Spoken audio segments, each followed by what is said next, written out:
하나님과 자신과 타인에 대한 긍정, 사랑, 존중, 긍정, 사랑, 존중의 실천, 기쁨과 감사. 오늘 주제는요, 우리가 이미 받은 하나님의 모든 충만함을 인식하고 기뻐하며 감사합니다. 오늘 주제가 정말 중요하거든요. 우리가 계속 기쁨과 감사를 선택하는 것에 대해서 거의 1년 동안 이 말씀을 통해서 우리가 기쁨과 감사를 선택해야 된다라고 인식하고 이제 의식하고 있는데, 기쁨과 감사를 애써서 선택하려면 잘 선택되지 않잖아요. 그죠? 애를 써서 선택하려면 안 되는데, 우리가 이미 받은 하나님의 모든 충만함을 인식할 때, 이것이 우리 잠재의식 가운데 거할 때, 그때 우리는 기뻐하며 감사할 수 있습니다. 자동적으로. 즉 지금 이 말씀은 어떻게 보면 우리가 자주 간과해 왔었고 지금도 여전히 간과하고 있는 아주 중요한 진리입니다. 이 주제가 기초하고 있는 그 말씀의 진리를 다시금 인식하고 의식하면서 이 주제가 그대로 우리 심령에 온전히 장착되기를 예수님의 이름으로 축복합니다. 바로 우리가 그리스도인으로서 이미 하나님의 모든 충만함을 받았습니다. 이 부분에 대해서 인식이 좀 열리셔야 됩니다. 자, 우리는 거듭난 그리스도인으로서 이미 하나님의 모든 충만함을 받았습니다. 이 인식이 되어야 기쁨과 감사를 할 수 있습니다. 즉, 우리가 주 예수님을 믿음으로 구원받고 거듭났을 때 지금 우리가 원하는 모든 선물, 구원의 선물, 의의 선물, 지혜의 선물, 건강의 선물, 형통함의 선물, 탁월함의 선물, 부요함의 선물 등 하나님께서 소유하신 모든 충만함을 받았습니다. 이 인식과 의식과 싸워야 됩니다. 이 인식과 의식을 지키기 위해서 정말 끊임없는 내적 갈등이 생깁니다. 이 인식과 의식을 지키려면. 하지만 우리는 반드시 싸워서 이 인식과 의식을 지켜서 항상 이 인식과 의식, 어떤 거요? 하나님의 모든 충만함을 받았다는 이 인식과 의식을 지속해야 합니다. 그러면 거듭난 우리의 현재의 반응은 기쁨과 감사밖에 없습니다. 하나님의 모든 충만함을 이미 받았기 때문입니다. 여기서 중요한 점이 우리가 이 의식을 가지고 있어야 돼요. 이 의식을 가지고 이 의식에서 승리할 때 우리는 모든 부정적인 힘이죠. 균형력, 잉여 포텐셜, 펜듈럼의 영향을 받지 않고 우리가 원하는 것을 취하고 이루면서 복의 근원이자 축복의 통로로서 실질적으로 쓰임받는 삶을 살 수 있는 것입니다. 모든 것, 우리가 바라고 원하는 것을 갖는 것의 가장 핵심은 무엇입니까? 이미 우리가 모든 것을 충만히 받았다는 이 의식입니다. 이 의식에서 실제적으로 우리가 취하고 받고 이루어갈 수 있는 것입니다. 이 의식이 안 되면, 이 의식이 없으면 어떻게 되죠? 균형력, 부정적인 균형력은 끊임없이 우리가 원하지 않는 방향으로만 이끌고 갈 것입니다. 이 의식에서 나오는 기쁨과 감사가 상황을 반전시키고 상황을 변화시키고 내가 원치 않는 이 상황이나 이런 환경이 내가 원하는 환경과 상황으로 바뀌도록 만들 수 있는 실질적인 것입니다. 골로새서 2장 9절 10절 읽어보겠습니다. 그 안에는 신성의 모든 충만이 육체로 거하시고 너희도 그 안에서 충만하여졌으니 그는 모든 통치자와 권세의 머리시라. 너희도 그 안에서 충만하여졌으니, 우리가 하나님의 모든 충만함으로 충만함을 받은 것은 결코 미래의 약속이 아닙니다. 지금 거듭난 우리에게 이미 이루어진 사실이고 이것을 사실로 인식하고 의식해야 원하는 삶을 살 수 있습니다. 이 의식이 돼야. 이 의식을 가졌을 때 오는 기쁨과 감사가 삶에 넘쳐야 그때 진실로 원하는 것이 그대로 이루어집니다. 사도 바울은 하나님의 모든 충만함이 예수 그리스도 안에 거하신다고 말씀하고 있죠. 따라서 예수님은 단순히 하나님을 반영한 것이 아니라 하나님의 본성과 본질을 완전히 나타내신 분이십니다. 그래서 하나님의 사랑, 지혜, 능력, 의, 거룩함 모든 것이 예수님 안에 완전히 예수님 안에 담겨 있습니다. 제목 다시 한번 읽어보겠습니다. 우리가 이미 받은 하나님의 모든 충만함을 인식하고 기뻐하며 감사합니다. 이 하나님의 모든 충만함은 어디에 있는 충만함입니까? 바로 그리스도 안에 있는 하나님의 충만함입니다. 예수님은 하나님의 모든 속성과 본질을 완벽하게 가지고 계셨고 또한 그것을 나타내셨습니다. 그래서 우리가 예수님을 볼 때 하나님 아버지를 볼 수 있는 것입니다. 그것이 또한 예수님의 말씀이셨습니다. 예수님의 사랑, 자비, 지혜, 의, 거룩함, 능력 부분적인 것이 아닙니다. 완전하고 온전합니다. 왜냐하면 하나님의 모든 충만함이 그대로 예수님께 담겨있기 때문입니다. 그래서 우리가 예수님이 하나님의 충만함을 담고 계신다는 것을 이걸 인식하고 의식한다면 우리는 예수님을 통해서 하나님의 모든 것에 직접적으로 접근할 수 있다는 것을 당연히 알게 됩니다. 그걸 알 때 예수님 안에 모든 충만함이 담겨있기 때문에, 하나님의 모든 충만함이 담겨있기 때문에 예수님을 통해서 하나님의 모든 충만함에 접근하고 취하고 그것을 가질 수 있다는 것을 알게 되면 하나님과 우리의 관계는 더욱더 깊어지고 친밀할 수밖에 없습니다. 자, 그리고 두 번째는 뭐죠? 그리스도와의 연합. 그리스도 안에 있는 이 하나님의 모든 충만함을 그리스도와 누구죠? 거듭난 거듭난 우리와의 연합을 통해서 우리도 역시 이 모든 충만함을 가지고 있습니다. 예수 그리스도 안에 있는 모든 하나님의 충만함을 우리가 가지려고 노력하거나 아니면 앞으로 갖는 것을 바라는 것이 아니라 우리가 그리스도 안에서 연합되어 있기 때문에 그리스도 안에 있는 하나님의 충만함은 모든 거듭난 우리에게는 무엇입니까? 현재의 실제인 것입니다. 즉 우리가 주 예수님을 믿을 때 예수님과 연합하게 되고 하나님의 그 모든 충만함 안으로 들어 이미 간 것입니다. 그리스도와의 연합 안에서 우리는 하나님의 모든 충만함을 가지고 있습니다. 주 예수 그리스도를 믿음으로 그리스도와의 연합 안에서 우리는 예수님께서 죽으시고 부활하시고 승천하신 것뿐만 아니라 하나님의 모든 충만함을 공유하게 된 것입니다. 이것에 대한 인식이 우리의 삶을 변화시킵니다. 우리가 이걸 인식하면 우리는 더 이상 과거의 기억 자아나 과거의 쓴뿌리에 얽매이지 않습니다. 우리는 그리스도와 연합 안에서 새롭게 되었습니다.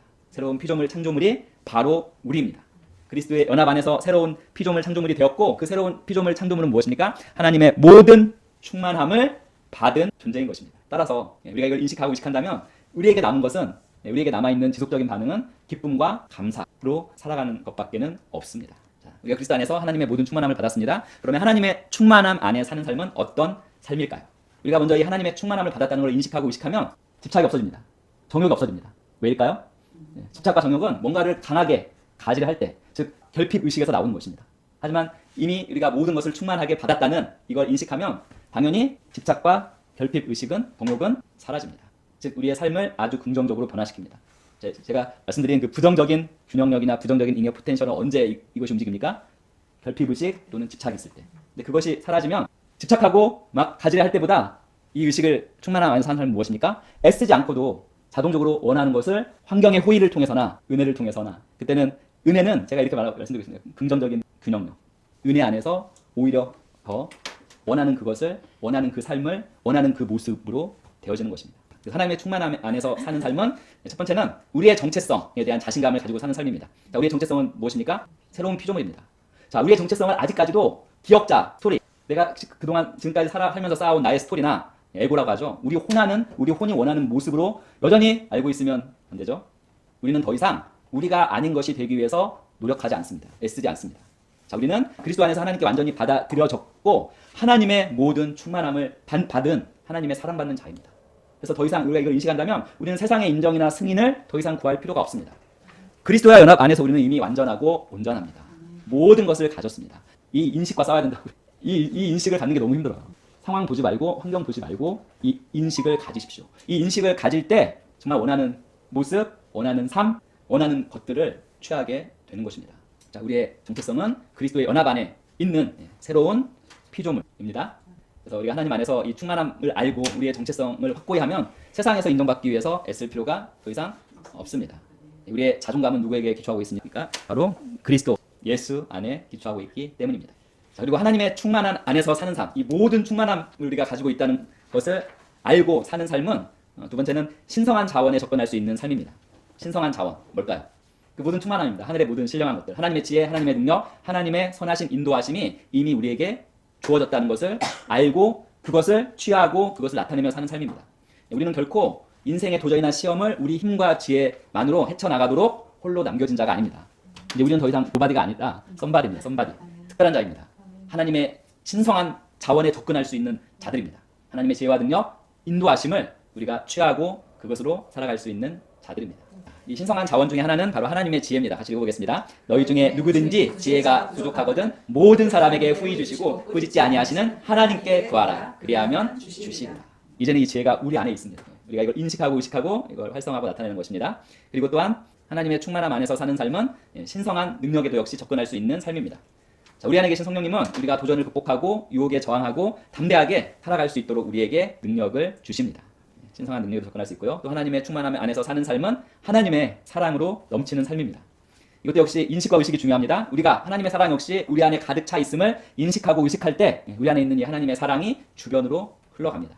자, 우리는 하나님의 사랑과 은혜와 자비를 담은 용기, 그릇입니다. 하나님의 사랑과 자비와 은혜를 담은 그릇으로서 우리가 이렇게 사람들과 가운데 사람들을 섬길 때, 사람들에게 친절을 베풀 때, 도울 때 우리 안에 있는 하나님의 이 사랑이 나타나고 활성화되고 이 사랑으로 인해서 그 주변에 하나님의 은혜가 스며드는 것입니다. 자, 네 번째는 뭐죠? 하나님의 충만함의 힘. 자, 우리가 소유한 하나님의 모든 충만함이 가진 힘이 있습니다. 이 힘은 우리가 이 삶에서 승리하는 삶을 살 수 있도록 하게 해주시는 힘인데요. 우리가 과거의 안 좋은 기억자나 쓴뿌리나 이런 죄를, 습관적인 죄를 이기고 그리고 도전과 시련을 마주할 때 용기를 갖고 하나님 다른 사람들을 용서할 수 있는 은혜를 주는 것이 바로 하나님의 충만함의 힘입니다. 그래서 우리가 하나님의 이 충만함의 힘을 또한 인식하고 의식하면 우리는 더 이상 우리의 약점이나 단점에 묶여있지 않습니다. 왜냐하면 하나님의 능력이 우리 약함 속에서 더욱더 완전하게 되기 때문입니다. 자, 로마서 6장 14절 읽어보겠습니다. 죄가 너희를 주장하지 못하리니 이는 너희가 법 아래에 있지 아니하고 은혜 아래 있음이라. 하나님의 충만함은 우리가 죄를 저항하고 죄에 대해 승리하며 의롭게 살 수 있도록 해주시는 힘입니다. 그리고 고린도후서 12장 9절 읽어보겠습니다. 내 은혜가 내게 족하도다. 이는 내 능력이 약한 데서 온전하여 짐이라. 무슨 말씀입니까? 바로 연약함 속에서 강함을 말씀하고 있는데, 즉 이것은 우리가 하나님의 충만함을 인식할 때 이 하나님의 충만함의 힘은 우리의 인간적인 한계나 제한을 보완해주고 그것을 초월하도록 해주는 것이 바로 하나님의 충만함입니다. 바울이 이 말씀했을 때 내 은혜가 내게 족하도다. 이는 내 능력이 약한 데서 온전하여 짐이라. 약한 데서 온전하여 짐이라. 이렇게 될 수 있었던 이유는 바로 바울이 하나님의 모든 충만함이 자신에게 거하고 있다는 것을 인식하고 항상 의식했기 때문입니다. 마지막 뭐죠? 같이 읽어볼까요? 그러면 어떻게 하면 매일 하나님의 충만함 안에서 걸을 수 있을까요? 하나님의 이 충만함 안에서 매일 걷기 위해서는 첫 번째 바로 뭡니까? 그 인식과 의식입니다. 자, 하나님의 충만함은 누구 안에 어디에 있습니까? 그리스도 안에 있고 그리스도와 우리가 연합되어 있습니다. 이 인식과 의식, 결국에는 하나님의 모든 충만함이 거하고 있는 그리스도 안에 우리가 항상 거하고 있다는 이 인식과 의식을 항상 가져야 합니다. 요한복음 15장 5절 읽어보겠습니다. 나는 포도나무요 너희는 가지라. 그가 내 안에 내가 그 안에 거하면 사람이 열매를 많이 맺나니 나를 떠나서는 너희가 아무것도 할 수 없음이라. 그분 안에 거하는 인식과 의식을 항상 가져야 합니다. 우리가 그분 안에 거하고 있기 때문에 하나님의 모든 충만함이 어디에 있습니까? 지금 우리 안에 있는 것입니다. 이 인식과 의식을 통해서 그리스도와의 매일매일의 연결을 유지하는 것, 우리가 지금 그리스도 안에 계속 거하고 있다는 것을 인식하고 의식할 때 그분의 충만함이 우리 안에 거하도록 하는 것입니다. 우리가 그리스도의 충만함 안에 거하면 어떻게 됩니까? 우리의 행동이 그분의 성품과 그분의 사랑과 그분 안에 있는 하나님의 모든 충만함을 반영하는 열매 맺는 삶을 살게 되는 것입니다. 그리고 이 하나님의 충만함 안에 매일 걷기 위해서는 두 번째는 믿고 받는 것, 믿고 취하는 것이 당연하고 자연스러워야 합니다. 충만함을 이미 받았다는 것을 항상 믿고 의식해야 합니다. 근데 상황과 환경에 따라서 금방 이 인식과 의식이 사라질 때가 있죠. 상황과 환경이 조금 나빠지거나 막 도전적이 되면 금방 의심과 두려움이 생깁니다. 의심과 두려움은 부정적인 균형력을 또 가져오고 삶에 안 좋은 일들을 만들어냅니다. 그때에도 그것을 전환시키고 그걸 반전시키기 위해서는 무엇입니까? 이미 나는 충만함을 받았다는 이 인식과 의식을 그때에도 갖고 그로 말미암는 기쁨과 감사를 우리가 선택해야 합니다.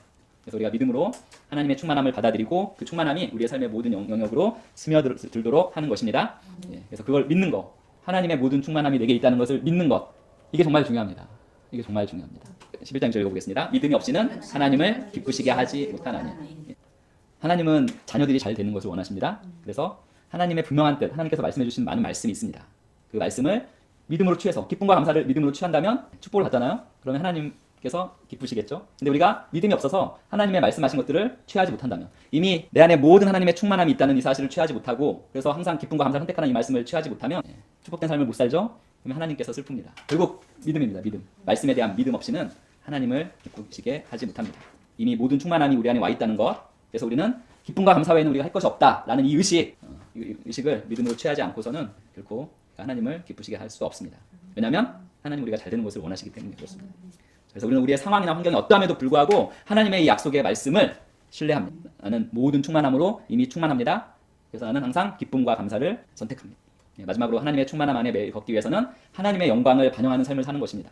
우리가 하나님의 모든 충만함을 인식하고 의식하면서 그 안에서 살 때 우리는 하나님의 영광을 반영하는 삶을 살 수밖에 없습니다. 그때 주변 사람들은 우리 안에 있는 하나님의 모든 충만함의 나타남을 바라보게 될 것입니다. 썸바디로서 우리 안에 있는 평안, 기쁨, 감사, 사랑, 존중은 하나님의 이 모든 충만함에 변화시키는 그러한 힘을, 삶을 변화시키는 힘을 증거하는 것입니다.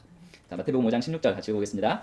이같이 너희 빛이 사람 앞에 비치게 하여 그들로 너희 착한 행실을 보고 하늘에 계신 너희 아버지께 영광을 돌리게 하라. 오늘 말씀의 실제하고 이렇게 약간 내용이 통하는데, 우리의 빛이 무엇입니까?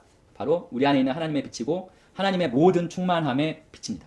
그 빛이 우리가 인식과 의식에서 그것이 나타나고 충만함의 빛이 활성화되고 나타날 때 너희를 보고 하늘에 계신 너희 아버지께 세상 사람들이 영광을 돌리게 하는 것입니다. 그래서 하나님의 충만함 안에서 사는 것은 주변 사람들에게도, 여러분들 오이코스에 있는 주변 사람들에게도 내적 평안과 기쁨을 흘려보내 스며들게 합니다. 그것으로 말미암아 그들이 아버지께 영광을 돌리는 것입니다.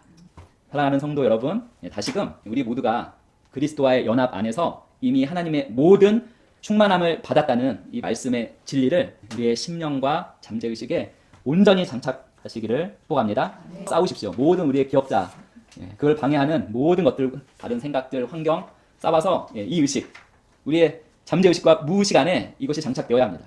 그래서 잠재의식과 무의식 안에 하나님의 충만함을 받았다는 이 의식이 장착되면 이 의식의 실제가 우리의 정체성을 확고히 하고 우리의 행동에 능력을 주고 우리를 정말 진실된 사랑과 기쁨과 감사로 가득 채우게 될 것입니다.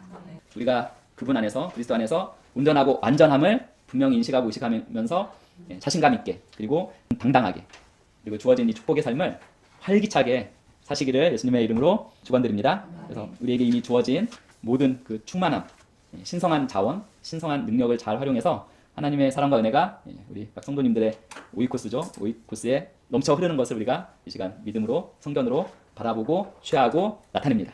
아멘. 기도하겠습니다. 하나님 아버지, 예수 그리스도를 통해 우리의 삶에 주신 놀라운 하나님의 모든 충만함으로 말미암아 정말 우리가 너무너무 기쁘고 너무너무 감사합니다. 우리가 매일을 이 진리 안에서 이것을 인식하고 의식하면서 걷도록 인도해 주시고 그리스도 안에서 우리의 정체성을 당당히 드러내면서 살게 해주시고 그리고 하나님의 사랑과 은혜의 그릇이 되게 하심을 감사드립니다. 성령님의 능력으로 우리의 모든 일에서 아버지의 영광이 차고 넘치게 반영되게 하실 것을 또 인하여서 감사합니다.